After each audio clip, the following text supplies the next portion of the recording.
Hello. അസ്സലാമു അലൈക്കും. പിന്നെ ഇത് എവിടെ ഉള്ളത്? നിങ്ങൾ എവിടെ ഉള്ളത്? എന്നാ ഞാനാടി വരാം. ശരി എന്നാല് ഇപ്പൊ തന്നെ ഇടുവാ. ആയിക്കോട്ടെ, ഓക്കെ.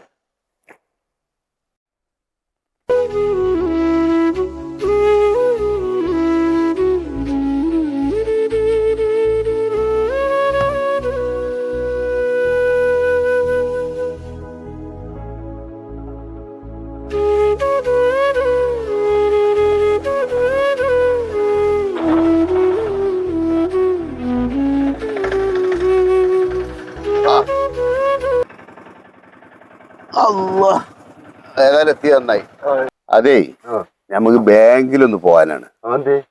ബാങ്കില് ഇപ്പൊ റംസാനൊക്കെ അല്ലേ, അപ്പൊ അതിന് കുറച്ച് പണിയുണ്ട്. പിന്നെ ഇത്ര നേരത്തെ പോണ?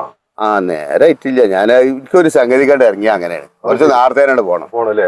അതല്ല, പിന്നെ എന്നാ പിന്നെ സമാധാനത്തില് നമുക്ക് ചായ കുടിച്ച് പോയാൽ മതി. ടൈമൊക്കെ ഉണ്ട്. പിന്നെ എന്താ ഇപ്പൊ എന്റെ മോളെ കല്യാണത്തിന്റെ എന്തായി?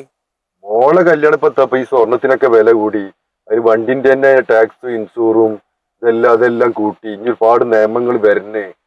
അപ്പൊ എങ്ങനെ ഇപ്പൊ നമ്മുടെ കൊലത്തിലായി കെട്ടിക്കല്? അതല്ല, അതിനിപ്പോ പണ്ടൊന്നും വല്ലാതെ ആരും വാങ്ങണില്ലല്ലോ. എന്നാലും വേണ്ട, നമുക്കൊരു 5 പവൻ കൊടുക്കണ്ടേ? ഒരു 4-5 പവല്ല കുട്ടികളോട് പോവില്ല. അപ്പൊ അതൊക്കെയാണ് പ്രശ്നങ്ങള്. അല്ല, ഇത് ഓടിയാൽ ഇപ്പൊ മെച്ചമുണ്ടോ? ബാക്കിയുണ്ടോ? എല്ലാം കൂട്ടി.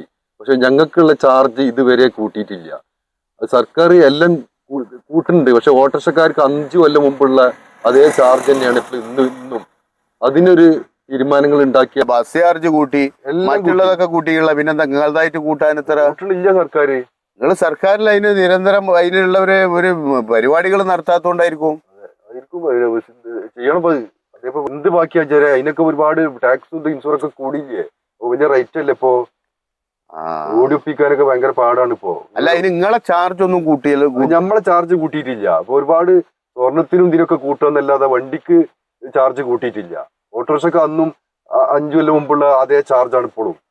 അങ്ങനെ പറ്റൂലല്ലോ. കാരണം ഇപ്പൊ ഇതിന് മുമ്പ് ഈ 5 കൊല്ലത്തിന് ശേഷം കറണ്ട് ബില്ല് എത്ര വട്ടം കൂട്ടി.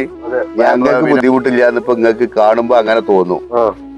ഞാനിപ്പോ ഈ റമദാൻ അടുപ്പിച്ച് വലിയ ബുദ്ധിമുട്ടില്ല. എന്താ കാരണം വെച്ചാല് കഴിഞ്ഞ കൊല്ലം ഇപ്പൊ ഈ പറഞ്ഞ ഈ സ്വർണം വില ഏറിയതുകൊണ്ട് തന്നെ നമ്മളും കുടുങ്ങിയിട്ടുണ്ട്. എന്താ കാരണം? നിങ്ങൾക്ക് എന്താ ബുദ്ധിമുട്ട്? നമുക്ക് ബുദ്ധിമുട്ട് എന്ന് പറഞ്ഞാല് നമ്മളടുത്തുള്ള കുറച്ച് ചില്ലറ സ്വർണങ്ങളെല്ലാം കൂടി അത് പെരിയിൽ ഈ കള്ളന്മാരെ പേടിച്ചാണ് നമ്മള് ബാങ്കിൽ ലോക്കർ കൊണ്ടുവച്ചാ. മനസ്സിലായിക്കണം. അപ്പൊ ഈ ലോക്കറിൽ ഇപ്പൊ ഈ വെച്ച പണ്ടെന്ന് പറഞ്ഞാൽ കഴിഞ്ഞ കൊല്ലം പണ്ടത്തിന് 40,000 ഉറുപ്പുള്ളി. ഈ 40,000 ഉറുപ്പ്യ വെച്ചുകാണ്ട് 2.5% സക്കാത്ത് കൊടുത്താല് കുറഞ്ഞ കായ് മതി. ഇപ്പൊ ഈ 1.25 ലക്ഷം ഉറുപ്പ്യ ഒരു പവന് വില ഉണ്ടെന്നുണ്ടെങ്കില് ഇതിന്റെ കണക്ക് വെച്ചുകാണ്ട് നമ്മളിതിന്റെ 2.5% സക്കാത്ത് കൊടുക്കണം എന്നുണ്ടെങ്കില് കായ് എത്ര വേണമെന്ന് എനിക്ക് വല്ലത് നല്ല പൈസ വേണം. അതിന് പെട്ടി കായില്ല.